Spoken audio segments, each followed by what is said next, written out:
Because you're on, obviously, no surprise to you, I imagine, we do want to turn to an important and many people say very disturbing story here on Capitol Hill. Congresswoman Alexandria Ocasio-Cortez marched down to the House floor today to confront what she says was a blatantly sexist and vile attack from a Republican congressman. In front of reporters, Representative Yoho called me, and I quote, a bitch.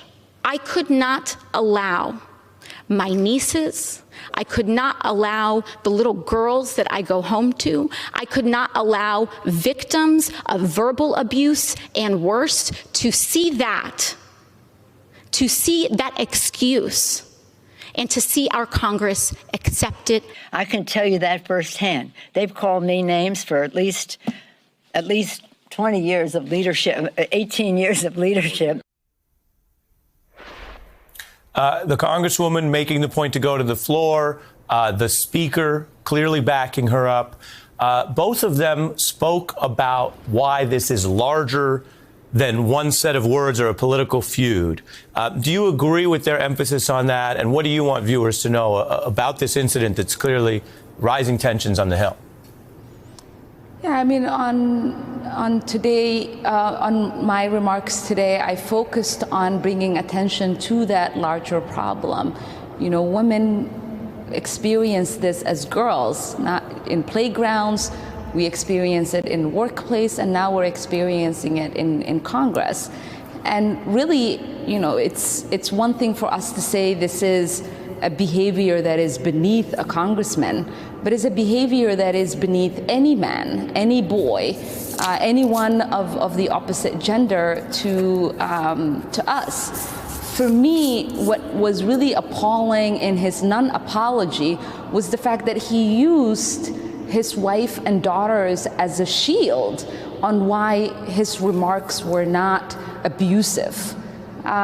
Because I was raised by a dignified man, and my father told me that it was important for me to remember that it isn't because a man has a daughter, a wife, a sister, a mother, that he respects women. It's important that he respects women because they are an equal human being.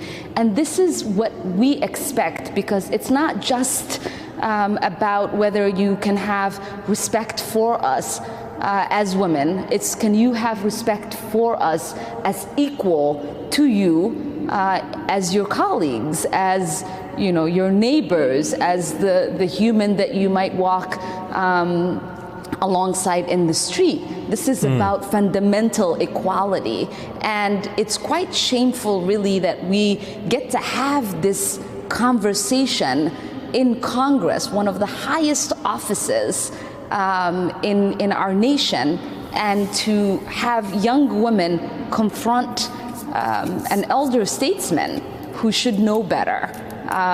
But it is really a reckoning for many who have exercised this kind of abuse.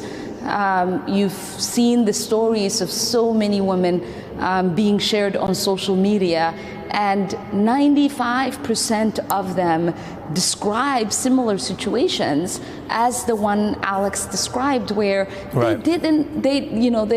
they are going about their day advocating for the things that are important to them, and a man feels like he needs to go out of his way to insult and assault that woman, and it just cannot stand any longer.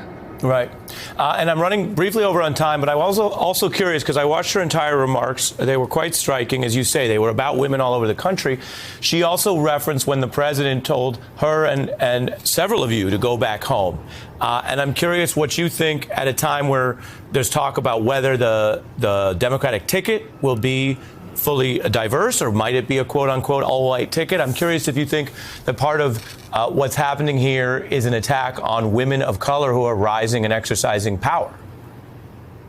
Yes, I mean, many of my colleagues today talked about the roots of this word and when it began to take shape. And that was when women got the right to vote, and it was a reaction to the perceived power that women would have. And now here we are, we've arrived, and we have a female Speaker of the House. And you are seeing the number of women of color in Congress increase with this particular Congress. Jayapal talked about how, over the 10,000 people who got to serve our nation in Congress, only 79 of us are women of color.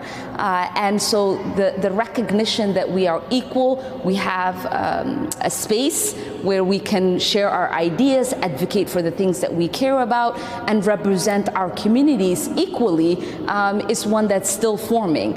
And I hope that there is a signal being sent with a ticket that solidifies that we are home, we are here, we are equal, and we can contribute at the highest levels in our country. Yeah. Well, as you say, that's what ties it all together from what people have lived throughout their lives and why it's broader than a Washington story, but also is explicitly about the reaction to people in power, to women in power, which is why we wanted to both play some of what the Congresswoman said. If people hadn't heard it yet. When you challenge power, they say it pushes. When you challenge power, it pushes back, and that's what we are seeing. But we're not deterred. Many of us are fighters. We have been through much more than this, and we are here to stay.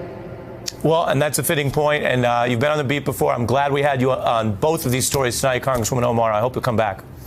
Thank you. Hey, I'm Ari Melber from MSNBC. You can see more of our videos right here, or better yet, subscribe to our YouTube channel below. You could have been anywhere in the world, but you're here with us, and we appreciate that.